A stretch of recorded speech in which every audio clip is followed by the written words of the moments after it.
I am sure you are tired of the noise, tired of the endless fuel cost, and you're finally decided it is time to go solar. But the moment you walk into a store or you go online, right, it's a maze of numbers. You're seeing kVA, watts, amp hours, lithium versus lead acid, MPPT, PWM, and the rest of them. If you don't know exactly what you need, one of two things will happen. You either get talked into spending thousands of dollars or millions of naira on a massive system you don't actually need, or worse, you buy a cheap system that trips off, beeps, and shuts down the moment you turn on your TV or even your freezer. Welcome back to Smart Tips. In this video, I'm giving you the ultimate masterclass on exactly how to size your solar setup. By the end of this video, you will know how to calculate your load, exact inverter size, your battery capacity, and the number of panels you need, and even how to build it all on a strict budget. So what I want you guys to do right now is to grab a pen and a paper. We are going to do some simple math that will literally save you thousands or even millions of naira. Let's get started. Now, before we jump right in, if you love what you're about to hear on this video, kindly give it a thumbs up. And if you're new on my channel, you're welcome. Right here, I give you tech, gadgets, and solar tips. Yes. So kindly click on the subscribe button below and turn on the bell icon so that when I create more videos like this, you'll be the first to get notified. If you've done all of this, let us go ahead. The very first step is the load calculation. Before you even look at a solar panel, you have to know what you're actually trying to power. In the solar world, this is what we call load. Everything plugged into your wall uses a specific amount of power measured in watts. You can find this number on a sticker on the back, bottom, or power brick of the appliance. To figure out the total load, you just need to add all of them up, right? So let's do a basic example for a typical starter setup. So let's say you have 5 LED bulbs and each bulb is 10 watts, which is equals to 50 watts. You have 2 standing fans and each of them 60 watts. You have what? 120 watts. 1 LED smart TV, which is 80 watts. You have 2 laptops charging, that is equals to 130 watts. Now, if you add all of them together, your continuous load is 380 watts. But here is the golden rule that trips up almost every beginner: surge power. Appliances with motor like your refrigerators, freezers, pumping machine, and air conditioner, they require a massive spike of power just to start up. In a fridge that runs, let's say 200 watts, normal continuous load, right? It needs around 800 watts for a split second when a compressor kicks in to cool things down. You must always factor in that surge when you are deciding what you want to run, or your system is going to crash. Now, if you're wondering what is still that surge, whenever you turn on your gen, right, and everything is turned off, even when you turn on your bulb, your standing fan, every other thing, it is still standing normal. Once you turn on your freezer, boom, that sound, it is the surge. After 2-3 seconds, it now stabilizes. It's back to normal. So that surge is from going from 200 continuous load to first of all 800 until now balance back to the 200 continuous load. So now whatever solar setup you are going for, you are also factoring that surge. Because let's say, for example, you go for a solar setup that can carry only 1000 watts and your normal continuous load, your fan, your everything is already collecting about 400. You now turn on your freezer, which needs 800 watt surge, which is 800 plus 400 is 1200 watts. You damage your solar setup. Do you understand?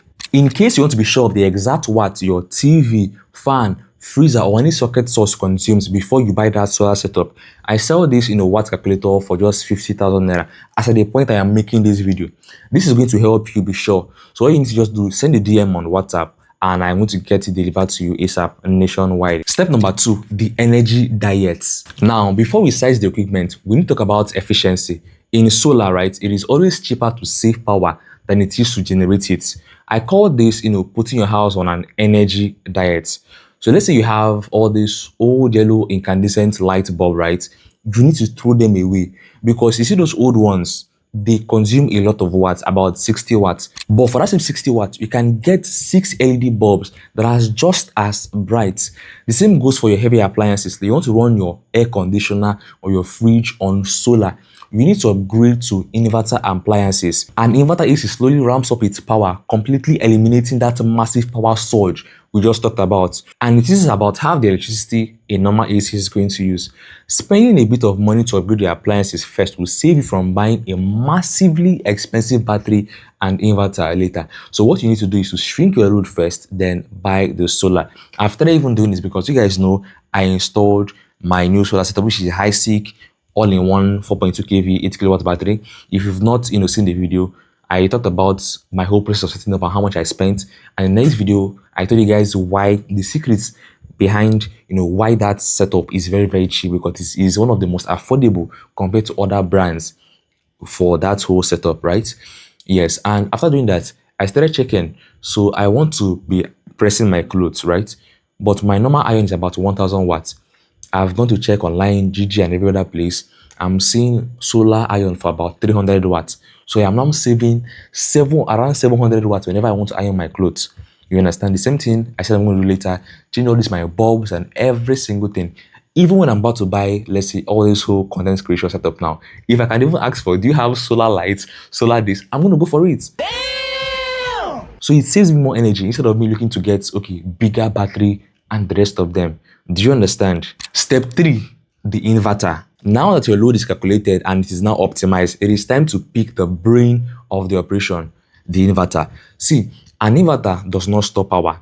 It simply converts the direct current, or known as DC power, right, from your battery into the alternating current or AC power that your wall socket can now use. Your inverter determines how many things you can turn on at the exact same time.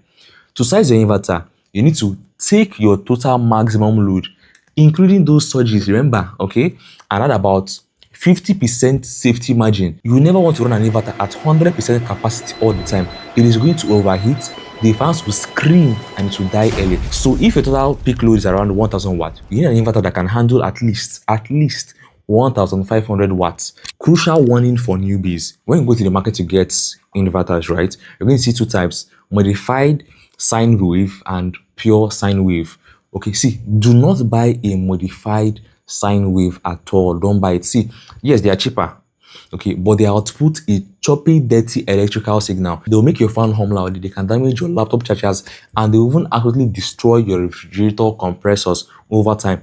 Always insist on a pure sine wave inverter.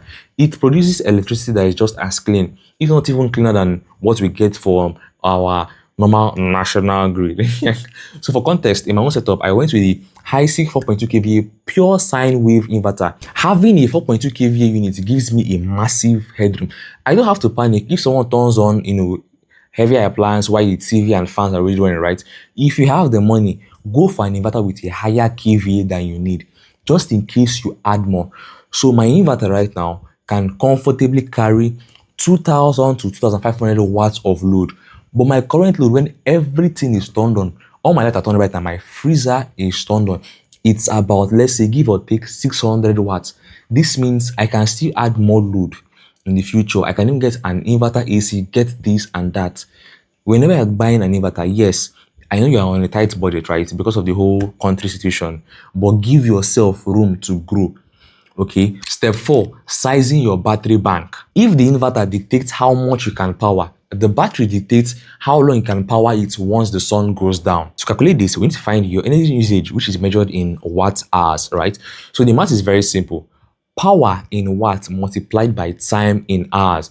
If your total continuous load is 380 watts, like we talked about in the beginning, right, and you want to run it for 10 hours through the night, straight up, when it has stopped charging, there is no light, so you are going to do 380 watts times 10 hours, which is equals to 3800 watt hours, or 3.8 kilowatts. You understand, Abi? Now, like I said, this 3.8 kilowatt for 10 hours at night, this means we are no longer charging it.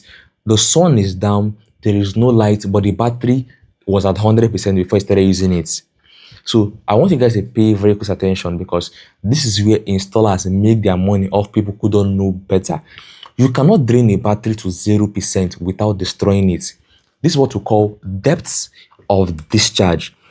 If you buy the old school lead acid or tubular batteries like my previous setup, right, you can only safely use about 50% of the power. If you drain them past 50, they will die in less than a year. So if you actually need 3.8 kilowatt of energy to get through the night, you need to buy massive 7.6 kilowatts lead acid battery bank just to safely use half of it. This is why I always recommend lithium batteries, specifically Life P04. Lithium lets you use up to 80 to 90% of the power. They cost more upfront. Yes, it's more expensive, right? But they will last you 10 years compared to the 2 years you get from lead acid or tubular batteries. I personally run 8 kilowatt lithium batteries because I can use almost all of it without damaging the cells, right? It easily powers my home through the night with plenty of reserve for cloudy days. Invest in lithium batteries upfront is the smartest financial move you can make in solar. Do not let any installer whine you or lie to you or just... I see a lot of this thing on TikTok. Even today, people are still going for tubular. I'm like, who is this installer? Why? You go faint, oh, you go faint. Body go tell you. Step 5. Sizing panels and the magic of MPPT. Finally, how many panels do you actually need on your roof? Your panels have two heavy jobs during the day. Number 1, they have to run your house while the sun is up. Number 2, they have to fully recharge your battery before the sun goes down. Let's say your battery needs 3,800 watt hours to recharge and you use another 1,200 watt hours running the house during the daytime. That means your panel needs to produce around 5,000 watt hours, 5 kilowatts, right, every single day. Most places with good sun get an average of about 4 to 5 peak sun hours a day. This doesn't mean the sun is only out for 4 hours. It means the equivalent of 4 hours of perfect maximum sunlight. Take your total energy needed, which is 5,000. Now divide it by 4 to 5 hours. That is equals roughly 1,111 watts of panels required. Because of heat, cloud, and wiring inefficiencies, always add a 20% buffer. So you want to get around 1,300 to 1,400 watts of panel on your roof. But panels can't just plug directly to a battery. They need a middleman called the charge controller to regulate the voltage. Make sure your inverter has a built-in MPPT charge controller, which is maximum power point tracking. So this MPPT technology squeezes every single drop of efficiency out of your panels, especially on cloudy days. Avoid older PWM controllers. They will waste up to 30% of your solar panels power, right? In my system, I installed the Jinko 620 watts bifacial panels. 4 panels multiplied by 620 gives me about 2,480 watts array. With 4.5 hours of sun, that array pulls in around 10 kilowatt of energy a day. Plus, bifacial panels absorb reflected light from underneath the panel, giving you a free 5% to 10% boost in power just for having a reflective roof. Step 6. The VOC Trap. Now, before you go buying a roof full of panels, there is a silent killer you absolutely must know about. This is called the VOC, which stands for Voltage Open Circuit. If you ignore this, you will literally fry your brand new inverter the second you turn it on. Here's the trap most beginners fall into. They look at the inverter spec sheet and they only read the maximum PV input power. Let's use my exact setup for example, right? To show you why relying solely on the maximum wattage is a massive mistake. The spec sheet of my 4.2 kVA inverter says it can handle 5,000 watts. And as I mentioned earlier, I am using Jinko 620 watt bifacial panels. A newbie is going to do the basic math. 5,000 watts divided by 620 watts, which means you can put around 8 of these massive panels on your roof, right? You have to look at the maximum VOC limits. Every single solar panel produces a certain amount of voltage when it is sitting in the sun. For a 620 watt Jinko panel, that open circuit voltage is roughly around 55 volts. When your installer wires panels together in series, meaning daisy chaining them together in a single line, the voltage adds up. If my high-stick inverter has a maximum VOC limit of, let's say, 450 volts, which it does, right, 450 volts, and I string 8 of these panels together, 8 panels multiplied by 55 volts is equals to 440 volts. You might think, great, it is 440 volts and it is still under the 450 volts limit, so you are safe, right? But here is the industry secret. When solar panels get cold, their voltage actually spikes. On a cool, bright morning after it rains, those 8 panels will surge right past 450 volts. The MPPT controller inside the inverter will pop. Smoke will come out and your warranty will be completely voided because you just over-voltaged the system. This is exactly why I can run 6 of this Jinko 620 watt panel max 6 panel at 55 volts gives me a steering voltage of 330 volts. This hits the absolute sweet spot. It is high enough to wake up the inverter charge controller early in the morning to start charging my battery, right? But it still leaves massive headroom, so a cold morning spike will never blow up my HiSync unit. I explained this better in my video why the HiSync all-in-one setup is more affordable than other brands. So after watching this one, go watch that one, and also even how much I spent to do this whole setup, so you know how much you have to budget if you want something like my own budgety kind of setup, right? Never just look at the maximum watts. Your inverter's VOC limit is the true boss that detects the exact number of panels you can add together. Before this section, I said do not let your installers whine you or lie to you about the kind of things to go for. When I installed this my HiSync, what the installer told me is I can put maximum of 8 panels. But as you can see from my personal findings, I know that I cannot try that. If I hadn't done this research right now, I go buy extra 4 panels. I'll be wondering, I thought the HiSync is original. I thought I got from the main distributor. I thought this, I thought that. Not knowing I damaged it myself. But I'm glad I found out before I even got extra 2, because currently I still have just 4 panels on the roof. I have not even gotten the 6 total. So you see why this video I'm creating for you guys is very important. So before you can tell the installer, okay, do your thing, they should not do their thing. Some of them don't understand all this thing breakdown. I had to go in depth after I got my solar system to understand the whole secrets behind solar setup generally. You understand? So I'm sure by now you should have even liked this video, probably commented something very nice, and even subscribe to my channel for something like this, because this is very, very important to you, unless you're going to burn money like some people who have done in the past. I got this comment on my previous video where I was telling you why the HiSync all-in-one setup is way more affordable compared to other brands in the market. And with the same, do not add 8 panels because of it's going to be 440V and the rest of them, right? I got these comments and even many more like this. But just go through it and let me know in the comments what you think, right? So having more of all these comments, I think this may work, but I still have to make my own research. Remember, all these things, like I said, is my personal findings, right? But with Gemini, I'm talking to people and asking questions. So yeah, we are both learning on the go. So if this is correct, those in the house with more, solar knowledge should let us know in the comment section. And yeah, we'll see you guys over there. Quick warning before we continue. The demand for solar right now is crazy, which means the market is completely flooded with fake panels and low quality inverters. When you're comparing prices for a new setup, it is incredibly tempting to scroll through online marketplace looking for the absolute lowest number. But here is the brutal truth, right? If a deal looks too good to be true, you're probably buying a fake. Going blindly for the cheapest option usually means you are secretly paying for one of these things. You're either paying for fake specifications like a low-grade 300-watt solar panel with a counterfeit 620-watt sticker slapped on it in a warehouse, or you're either paying for refurbished batteries.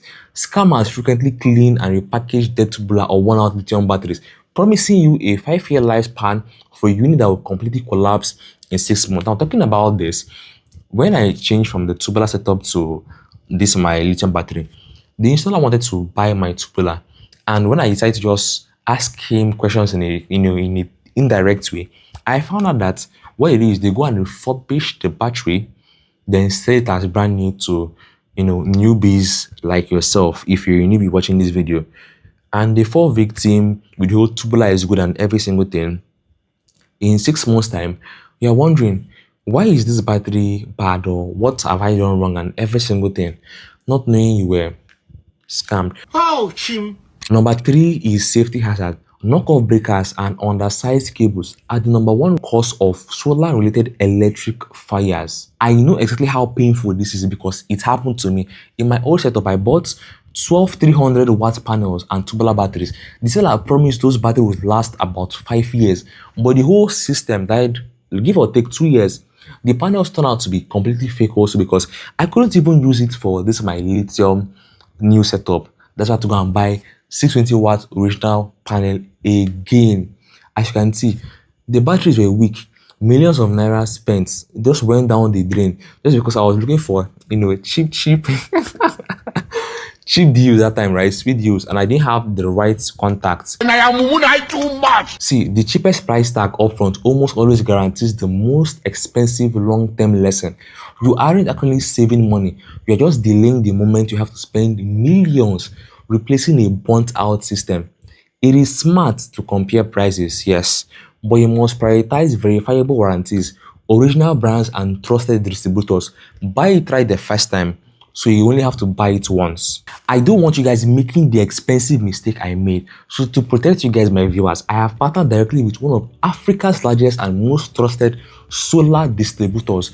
If you need power tanks, solar generators, or a full solar setup, whether it is Pure Sine Wave inverter, original panels, or lithium batteries, we can get them directly through me. Because of this partnership, you are getting 100% original tested gear for way less than the standard market price. We deliver nationwide across Nigeria. Don't risk your hard-earned money on fake. Send me a DM right now on WhatsApp or click the link in the description. Then tell me the exact setup or your budget you're looking for, right? And we will get you an original trusted system delivered right to your doorstep ASAP. Talking about the price, this my whole setup would have cost me around 3 million naira, even more than that. But because I had this distributor's contact, right, and we are now partnering, okay, I spent 2.4 to 2.5. So I saved roughly over 500,000 naira. Can you see the reason why you need to get trusted vendor and not just trusted vendor, but which are also what affordable, because they're getting from the company direct. You get. Now let us go back to the video. Step 7, the phased budget approach. If you're watching this and thinking, smart tips, I am completely priced out, I cannot afford all of this at once, here is the smart tips phase strategy. Solar setup is completely modular.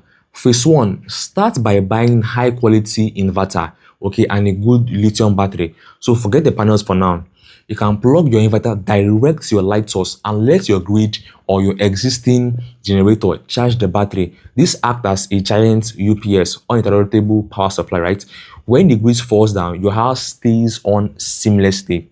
Now, talking about charging your inverter with your generator, you still need to watch my vlog, not my video where I talked about how I set up everything, because my current gen cannot even charge this my new setup based on the inverter power is higher than. When you watch that video, you're going to see all the explanation, right? So now phase 2, a few months later, when you have the budget, you can now buy 3 solar panels. You're now generating your own power, producing the electricity bill little by little. Phase 3, later on, you can buy more panels to max out your array. You can do this over a year. You don't have to drop 2 million or 3 million at once, as long as the foundation, which is the inverter, is strong enough to handle the future upgrades. So you can even just probably get inverter today. If it's 4.2 kVA or 6 kVA inverter today, buy it, keep. Next month, next 2 months, you've bought battery. Next 3 months, you are buying panel, and just small. They say Rome was not built in a day, but they kept on layering bricks every single day. I get that quote correct one, so choy. Question 1, can I run my air conditioner on solar? Yes, absolutely. But ACs require massive power. You need a larger inverter, let's say at least 4 or 5 kVA with a large lithium battery, and ideally an inverter AC. Yes, I said it before, get an inverter AC unit. It is highly doable, but it's going to increase your budgets. At this point, with this my inverter, even though my inverter can carry an inverter AC, I would not want to add it. I still left it directly to the national grid. In the long run, probably 6 months later, even 1 year later, I will change my setup and get 6 kVA or even 8 kVA with about 15 kilowatts battery, even 30 kilowatts battery. You understand? And then I can plug everything directly to my inverter and even to my battery. Question 2, how long do solar panels actually last? Solar panels are the most durable part of your system. If you get good panels like I talked about, these can serve you for 25 to 30 years. You are even forgotten about it. They don't break easily. Your lithium batteries will need to be replaced even before you replace your panel. Question 3, do panels still work when it is raining or cloudy? Yes, but at a reduced capacity. On a heavily clouded rainy day, your panel might only produce 10 to 20% of the rated power. This is exactly why we oversize the battery and the panel array, so you have a reserve for bad weather days. There you have it. You now know more about sizing the solar system than most salesmen trying to push product on you. Do your math. Put your house on an energy diet and don't let anyone talk you into the wrong gear. If this breakdown helped clarify things for you, right, hit the like button right now. By now, you should have even done it since, because I'm sure, you love this video. It also helps the channel, right? So it's also going to help the algorithm push the video to people who also need this. Share to your friends, share to people who want to get, new solar setup this period, because I'm sure they don't know about this before. I want to know what you're trying to power. Drop your total load in the comment section below, okay? And I'll be down there to reply every one of you to see if you guys got the match right. And don't forget to subscribe for more tech tips like this. Yes, solar is still under tech, so it's still tech tips here. But whatever solar you're going for, whatever setup you're going for, whether it is 4 kVA, 10 kVA, 100 kVA, make sure you stay sharp, you stay smart. Smart tips.